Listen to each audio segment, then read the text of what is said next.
Welcome back to your little castle show. Lucien Winter in the building. You ever just get what I'm holding the pencil this time to make a great point here. You ever just feel like you're dealing with one of the good guys? That's what we're dealing with right here. Lucien really does a good job of trying to incorporate, make this thing work for everybody, bringing people in to work together, inspiring and pushing each other to improve and do better. And that's just a great perspective and attitude to have, too. Yeah, thank you. And he worked with my buddy DJ Fish, too. So DJ Fish out there, DJ Fish, one of the best DJs, one of the best producers in the area for anything to do with radio. And shout out to DJ Fish. But was it cool working with DJ Fish? Yeah, he's a great guy. He's a great voice. Yeah, he's got the DJ. He does a couple of my voiceovers, and just so much fun. But he was one of the voices for Grand Theft Auto back in the day. I don't know if you knew that. I didn't realize that. He didn't disclose that. When you're a big time, that's what you get. So yeah, great job. So we'll talk a little bit. That's one of your hobbies we talk about, and we'll come back to talk about that a little bit more as we get into what is it that makes our guests who they are. But with that, I'm a techie nerd. There's a lot that goes into the technology side of this.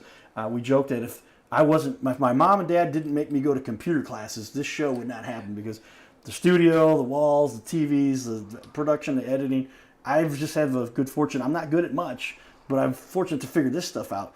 You've got a specialty here that you've worked on, but also how has technology changed the way you do business? I mean, how has it helped you, somebody from that, I'm guessing he's from a little bit younger than me generation, but technology, it's an integral part of what you do. You've got a great website, your social media, you got great reviews. It's amazing. How does it affect your business? Yeah, it's cut years off of like advertisement and boots on the ground. I mean, just going out and just building a web of BBB, Yelp, Facebook, Instagram, the website. I mean, between all of that and sharing with each other, it's really helped get people's attention on us as well as being on the map that we're in your neighborhood as well. Right. Has brought in so much more business than I could have imagined with just going door to door or yard signs.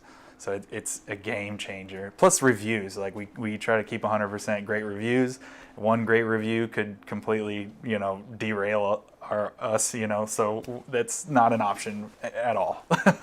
Yeah, that's important. You're kind of Facebook and especially Google kind of hold your feet to the fire. Right. I had somebody write something about me. I'm like, I never met this person. So I reported it and it got deleted. I'm like, who is these? Just some weirdos out there, but they can say whatever. And especially, but they do check it to see that if it's integral or not. And then I had a bunch of other reviews that came in with all the positive things. And I'm like, good, those are the kinds of things we're looking at. But you're like, people look at those, people study that. And if something that says something bad, you're fortunate.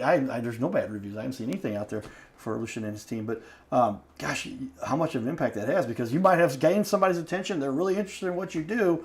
But when they go, oh, did you see what Stacy said here? Or right. I'm just throwing up, not you, Stacy, but I'm saying in general. There's a few Stacys that might be watching the show here today. But yeah, that can just derail the opportunity you have to help somebody, and you got to fix it and do that. But it seems like you've done a good job. Tell me if this has been kind of what your approach has kept you from. You've averted those kinds of reviews because you've had things obviously that needed to be updated, changed, a little bit of miscommunication. Whatever. Absolutely. But you fix them there on the spot. Yeah. You take care of it before it becomes an issue. We have a wide array of clients out there, and some of them are very picky and detailed, and if we don't make them happy and they're the hardest to please, then what are we doing, right? We want to be top quality. We want to be giving that guarantee. So, on a final walkthrough, if there's little things that we need to change or fix or whatever, not a problem. It's done. It's a done deal. We want to make sure that client walks away really happy. Yeah, that's important. Okay, we talk about that. Is there anything specifically technology-wise to that helps you to construct? You talked about you do some 3D rendering, or you give some people some preview of what they can see, and that's a technology thing, obviously. Is it a computer-based generation? If you say, hey, I'm bringing up my laptop, or send them an image that was printed, how do you present that to people? Sure. How does that help you? It doesn't. So it's kind of like job specific. If we're going to do a full gut and remodel, then I will go and measure the house. I'll pull up plans from the city if I've got them. And then I'll go through a program and design the layout and put in basic finishes. It's not like perfect, but gives you an idea of what you're going to be walking into when the project's done. Well, yeah, I can imagine that just helps a lot of people, so that people can see a rendering of what they might be looking for, right? Right. And it helps them to make decisions and say, oh, I didn't realize the fridge was there. That was going to make a problem over here, so let's put that over here. Oh, move the right. stove. Those are the things that they can make adaptations for because you've given them a preview to understand what they're looking at. Yeah, absolutely. And the kitchen's got to be designed for the cook, right? You got to know, like, this drawer is going to be what I need right here during this, I don't want to be walking all the way across the room or anything. So it's got to not only look good, feel good from a design standpoint, but it's got to be, functional, like, as best as possible. Yes, well, you talk about that. I didn't realize. I mean, most people just imagine it's beautiful. It's got a nice layout. But that's very specific to the way it's going to be used by somebody who's going to be actually using the kitchen to cook, right? Right. And you do all the preparation. You might have somebody periodically eat in the kitchen, get the little countertop right there. But, boy, yeah, if you don't have easy to get to, the microwave, oven, blender, everything needs to be easily accessible so that you can, because you just let something sit for 30 seconds, now that it's become dried out or hardened or whatever it is, and now your whole dinner is messed up, and the chef is not going to be happy, and neither the guests. Right, and your kitchen's your most expensive room in the house, and you spend a lot of time cooking in there every day, right? So you got to make sure that it's there's no I wish this was over here, I wish that was over there, like. Yeah, well, again, the artistic design also has some practicality to it, is what you're telling me, and Yes. so there's something that has to be constructed. So it's not just let's just throw it all out there and lay it down. Let's plan this thing out, and that's what the technology allows you to portray that to people, so they can see this now and say, "Oh, I realize that needs to be over here," and make those adjustments before you start. That's right. Putting things in place. Mm-hmm. It's a lot more expensive to change these things afterwards than Right. it is to do that before you get. Especially if you're doing a complete layout change. If you're going open floor concept and you're removing walls and you're removing rooms entirely and you're going to have this large kitchen, it's hard to visualize without having that element what it's going to look like when it's done, just from a list, a line item list. So having that element really helps. Yeah, well, I can only imagine there's going to be so much that goes into the construction of a. We talked about bathrooms too and basements, but that kitchen, man, it's got so many components that need to be equipped and put in place properly. Just as a reflection, we're doing this carriage house that we're turning into an Airbnb, and I started to move things around. I'm like, well, I could put this table here and put the shelf on top of the table. And as soon as I did that, it didn't look right. So we moved the shelf over here and put the table over here and put chairs in front of the table. But those are kind of things, unless you have somebody that can draw that up for you beforehand, which you get to do for people, you got to do a lot of work otherwise, wasting a lot of resources to get things that don't work out. You got to go back and change them. That's right. The worst case scenario would be install a full set of kitchens and the client comes in, they're like, change it all. Yeah, especially when you talk about your specialty is hanging cabinets, right? Yes. How often, oh boy, I can imagine when you got to take a cabinet out and then put it in a different way, and sometimes then you got to cover up holes that you made, or tell me what that's like to working with cabinets. I mean, it's not as hard as I guess it seems, but you do your level line with 2x4s for all your uppers and make sure everything's flush, and then you just floor shim. You start in the corner and work your way out and make sure the top is perfectly flush, especially if it's stone. It's like I said, you don't want your eggs to roll. See how easy he made that sound, everybody? Start in the corner, 2x4s, shims, lines. I mean, all that stuff. Take note. Get somebody that knows what they're talking about, or else you could have a big mess on your hand, and you don't want that. But yeah, I didn't realize starting in the corner, okay, because that will help you build out from there. You start in the middle or on the other side. All these things are important to, and years of experience and just doing this for so long can really help people. That's pretty cool. All right, well, tell me then, as a matter of getting this done, people by now, if you haven't already decided that you need to hire Lucien here to do some work for you, then here's your chance to learn more about how do people hire you? A lot of the times I get a call on the phone, or I get an email, or I get a lead request from Angie's or Better Business Bureau will send me a text, and I'll go ahead and submit on the website even. I think the biggest way, or the best way at least, to get in contact is go on our website, fill out that contact form. It's on the first page, a little brief description of your project, and we'll get right back to you. And I'll put that up for everybody here to take a look at, as you can see here. Great looking website. You've become a bit of a web developer too, is that true? It's part of it being the arts background. But here it is, everybody. So this is it. If you go to the top of the page, you scroll over here, contact, when it works, top quality guaranteed, and get yourself a quote, or get this contact form filled out, because then you get started. Put all the basics there. What kind of type of project, name, email, and then a little bit you get to describe to people what they want to do and put a little detail in there, and then start the communication process. That's correct. Starts off with this new technology called the interwebs. Yeah. You're part of a generation. You don't know what it's like to have a business without a website, right? Business for sure, but I do remember the dial-up. The dial-up. There we go.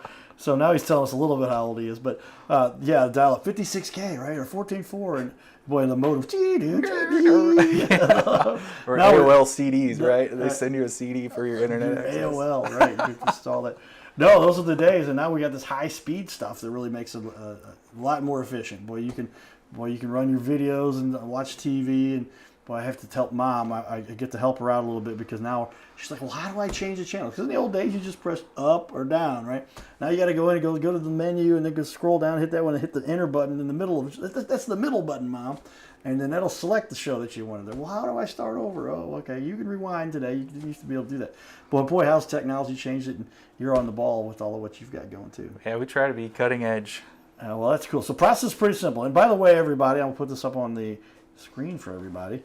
But it's easy to find. There is Lucien, owner, founder. And then here you can see when you've got this kind of information out there, Winner Worx. Top quality guaranteed. Winner Worx, that's WORX. So Winner, WINNER, Worx, WORX.com. There we go. That's the website. 314-706-2188. 314-706-2188. Pretty good phone number there. You've had that for a long time. Is that a cell phone? Yeah. So now, see, everybody, you're going direct to the source now, too. And it's not one of these call in and talk to somebody who's going to refer you and then transfer the call. They talk straight to you when they get that phone number. Right. Yep. That's correct. Okay. Well, tell me that as somebody who's been in business now, doing this for a number of years and a long time, working out in our real world, tell me the challenge you've had to already had to overcome. What was one of the biggest things you learned from? Which challenge was it something bad, something went wrong? No, so something usually, almost always, you're going to learn from it one way or the other. Tell me a challenge that you feel like you really benefited from. To be honest, we're finding challenges all the time. I mean, one of the biggest challenges for me was going from being a craftsman to being a business owner and getting correct bids and getting all the processes ironed out and finding the right people, and that's all just developing in and of itself. And so sometimes we might be losing money on bids, and so we try to recorrect and reorient and keep everybody happy, and that's been our biggest challenge. But it's just baby steps, right? You can only eat an elephant one bite at a time. Oh, see, now Lucien's helping us out here with some more great quotes. He's got a favorite quote we're going to talk about here in a minute. But yeah, you take note of that one, everybody. Lucien said, you can only eat an elephant, not with one big bite. Who can do that? But how do you eat an elephant, they say? One bite at a time. And that's so true, because obviously there's just the whole world, any project you're working on, nobody's walked in and said, floor, siding, deck, roof, kitchen, marble, poof, snap your fingers and it's there. There's a whole plan. There's a lot that goes into figuring all this out, and you've got to do it piece by piece. But once you've been through it, gosh, after I installed that first dispenser I talked about that I messed up and it broke and I had to tape it and all that, but I ordered another one, by the way. And now we just swap it out, and it's because it's got the mount on it. The second one I put in took me like 18 seconds to get done. But that's what you get from experience, from learning by being hands-on and doing it. How often have you learned by actually out there doing what you get to put your hands on and do? Oh, right, all the time. I mean, maybe 2 years ago I would have been overly optimistic and maybe said that it didn't need as much. A project might not have needed as much work as it did, but after being through so many of these houses, seeing what's going on, seeing any of the subfloor bows or anything like that, we're gonna have to just go ahead and treat that all anyway. And so it's developing that eye and the ability to just walk in and already know from experience like what you've had to do to rectify this in the past, and then put it all in front of the client before anything happens. Well, again, key to just staying on the ball, sticking with things, understanding things just may go your way if you persist. I'm going to tell you, this is kind of a weird one that happened to me. But I went over to there's the big house, not the prison. I'm not going to jail. But we call it the big house, and that's where we store a lot of stuff. So I said, Mom, left the hot glue gun. Do you have another hot glue gun? We got one over there. I started searching through where this was at, found the hot glue gun pretty quickly. I had one stick left in it that was already pretty well used. I said, well, we need some more hot glue. There's enough here. This is not a big project, but I'll find was make do with what we got here. I couldn't find one. And I literally gave up, started to walk away, and went over and started to pick up my tools. And I looked down, and I said something fell onto the floor.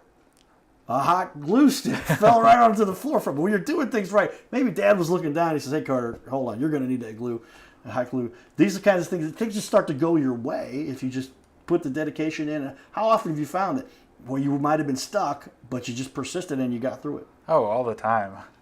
I mean, for specific examples, I would say like doing a drywall job or something like that. Like we, instead of over ordering or under ordering, we just bring in what we need when we need it. And by now we've got a pretty good idea of how much to bid beforehand. But yeah, I mean it's there's so many examples of that.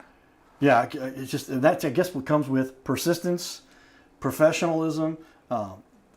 Stick-to-itiveness, they might call that, right? Where you just, I got to stick with this thing because who knows, but I'm going to learn from it. I've talked about it before. Tell me if you agree with this. But when something goes wrong, I look for like, okay, good, something good's going to come out of this, right? Absolutely. I'm going to learn something from this. Is that the case you've seen? All the time. I mean, it basically is a reminder for me that I need to do better. Like I need to be better at predicting that ahead of time for the next time. So it's not going to be something that I want to project on the client at all because I'm the professional. Like I don't need to be bringing problems to them.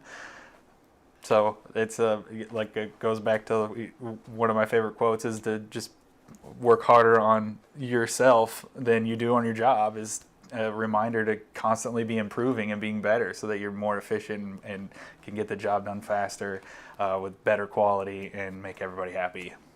True. There you go. Don't project on your client because it's not their problem. They're with the one. They're just paying you to do the work here and do that work correctly, and learn from it, absorb what's going on there, and pick up from where you're at, and continue. Don't give up. All right. With that, we talked about what is that favorite quote that you've got that you kind of espouse to that inspires you a little bit. Oh yeah, it's a Jim Rohn quote, and I think it's down here in the section there, but I don't want to misquote it, but it's. Okay, so a different one is whatever good things we build end up building us, you know, and okay. It's like going back to reflecting on every job we're learning something, every job we're doing things a little quicker, a little better, and they end up making us better. So I like that one a lot. Yeah, because as a quote, I'll read it again for everybody here. What good things we build end up building us. Yeah, so that just kind of what we were talking about there. You learn from everything that you do, and it helps us to develop and learn and appreciate and sometimes hurdles that you've got to overcome. But any kind of hurdle you've got, well, now I just learned how to do that the right way, and I know the thing that can make it happen. I talk about the super smart guy that gets it done first time and doesn't have to study it. He doesn't know all the way the things could go wrong, right? Because he didn't experience that. Yeah. And so now you've with somebody who's experienced that and stuck with it and built something. You can say, hey, I know all the things that can go wrong. I've made a few of those mistakes. Absolutely. And like when I first started, I was kind of green and optimistic, and I would like look at on Google and say, okay, per square footage, what's the average price I should be charging? What are other contractors kind of charging? Now I go through and I count absolutely everything to the screw and nail. I mean, I want to know how many doors, how many doorknobs, how many, all of that is taken into effect before I put the bid out, and I itemize everything out. Like it's the client knows exactly where all of their money is going to. Very important, yeah, and with expertise and training and just the history of doing things like that. Those are the things you learn. Talked about he was green at one point. We all were green at some point when we started something and had to learn from it. But well, tell me, what is one major objection? If there's something that somebody says or question, people have to say objection, but they go, wait a minute, I have a thought here. What would be the biggest thing you have to help people to understand so that you can move forward? The objection on our behalf? Or yeah, well, on something the that a client may come to you with, a question they have. I think it's probably just having the beginning with the end in mind for them. Like they need to know what like their finishes are going to look like so they can budget for if they want to do high end, like they need to know that it's going to cost more. They need to know where they can save money on some finishes and not others to keep a budget. It all depends on the client, but that's what we say. So unless you're asking an objection about why they wouldn't want to work with us. Well, I mean, not really an objection why they wouldn't, but what are some of the questions that they have first to say? Well, I like, and so a lot of people say, well, it's always price. They always, I want Right. the price. Or is it they're saying, hey, these guys told me one thing, and you're telling me something different. Help me understand what's going on there. And I guess we're dealing with humans here. We all have questions. I mean, I'm going to be as upfront and honest and communicative as I possibly can. And some of the guys might be cheaper than us, but that doesn't necessarily mean that they're going to show up and perform.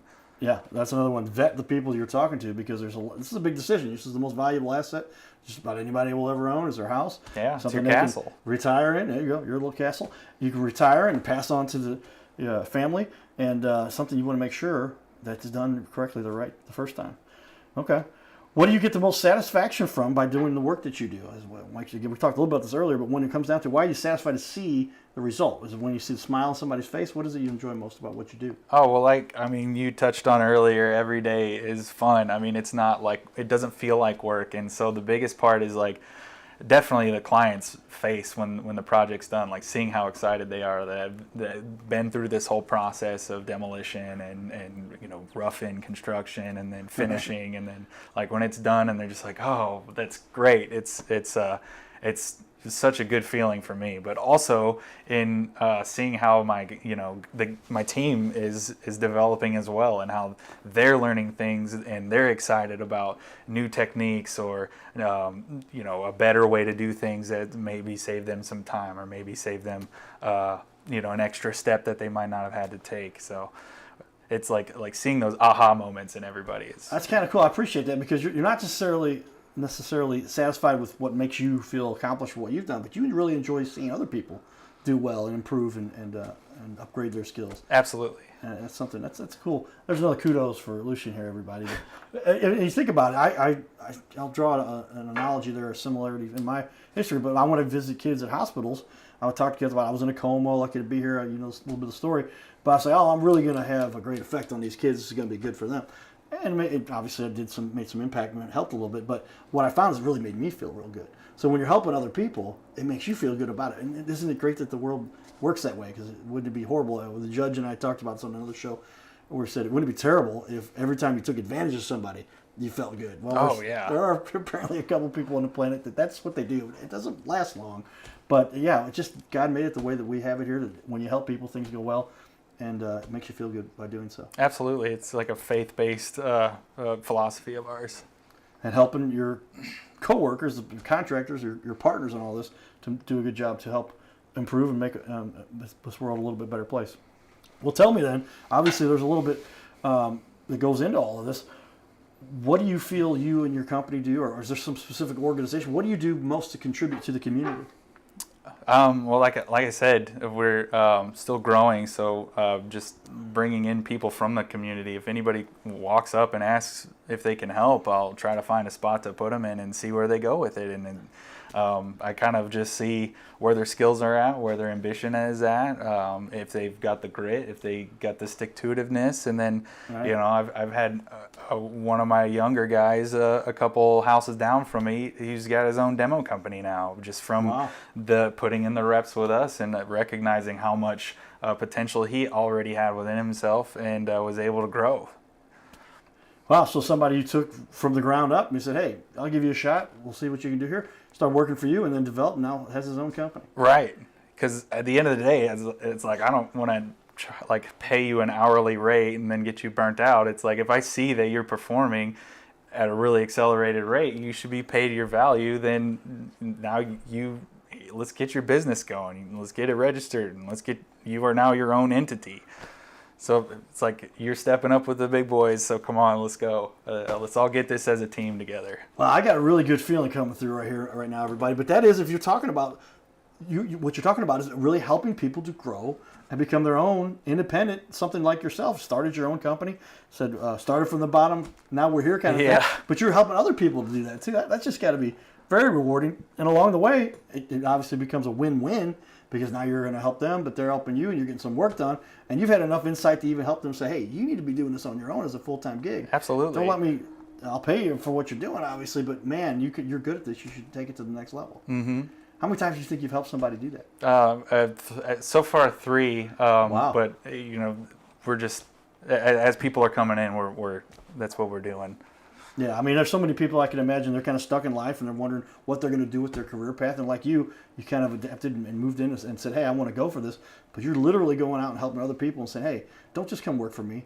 Go off and do this on your own. I still work with you. Obviously, you can do the work for you as a private contractor. Yeah. But man, that's a good partnership to create for people that they can now develop and grow and start off and go off on their own. Yeah, absolutely. We need more people doing work like this, everybody. So take note here. Worx, top quality guarantee. Winterworks.com, 314-706-2188. Lucien, Winter is his last name. He didn't ask for it. I said, did you ask for that name when you popped out? He said, call me Winter. Obviously a joke, but that's a cool name to have. You better live up to get some expectations there, right? No, that's when true. They say so. Very cool. Well, doing great stuff in the community. As we finish up here, we got just a couple minutes left. But tell me a little bit about, you get to do some fun stuff for the community. We talked about it a little bit, I guess it was the first show, but it's somebody who gets to help entertain. You are a DJ too, and you get to bring out the excitement, and you specialize in weddings too, is that right? Yes, that's right. So I've always been a music buff. My mom had a record store growing up as a kid, so I was always, tooling around, thumbing through, really? Which was really fun. And I kind of found being a DJ in 2016, and then from there went just as many weddings as I could book. I was trying to book. Well, so those weddings those are big gigs, and if you develop a reputation as the wedding DJ, which that's what you specialize in. Don't look for him at the club. He's not going to the club, not going to the bar. He's doing this for the weddings that are going out there, and there's a lot of people. This is wedding season, I guess. When is wedding season? From February till October, I guess. Yeah, any time of the year. November even November. People get married. But you need to have somebody who's playing that cool music because this is their big event. You can't bring an orchestra so easily, but you can get a good music production expert, what a DJ is, right? And how cool is that? Is that kind of make you feel the same kind of rewarding when you get up there and the people, and here's the groom and the bride and the dance with the mother and the father. Those are kind of neat things, and you get to help create those memories. Absolutely. So I'll give a shout out to my friend and partner in the DJ side, Martin with Ultimate Beats Entertainment. He was trying to start his business, and I had a lot of experience prior. And I didn't necessarily want to field all the calls because I want to leave my line open for construction. So I said, go ahead and make the bookings. I'll work for you. This is going to be a win-win, and it's great. I'm really passionate about it as well. Well, there you go. Something else, a leader in our community, not just a master of construction and building to get those remodeling jobs, but aside for fun, the DJ side of the world. And that artistic background kind of may tie all that together because you got to make this house look beautiful, but you got to create a beautiful event for the people who are they're getting married, and you get to be the guy who brings that excitement to the room. Everybody wants to be there for the reception. Wedding's kind of fun. You got to go to that part to see the actual ceremony, but the fun part's afterwards at the reception. Yeah, keeping everybody on the dance floor is the best. People are getting off the dance floor, not doing it right, but you have no problem doing that. All right, everybody, stay tuned. This is the Your Little Castle show, second show. Watch this. This is going to be great, and a lot more there from Worx. Get it for Lucien, everybody. Giddy up.